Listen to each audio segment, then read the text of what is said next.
ఈరోజు నీ కొడుకు నీ కూతురు దేవునికి దూరం అవుతున్నట్టుగా కనిపించిన దయచేసి దుఃఖపడకండి, నిరుత్సాహపడకండి.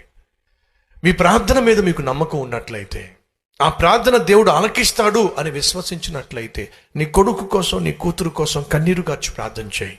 నేను ఒక నిర్ణయం తీసుకున్నాను. ప్రతి వారం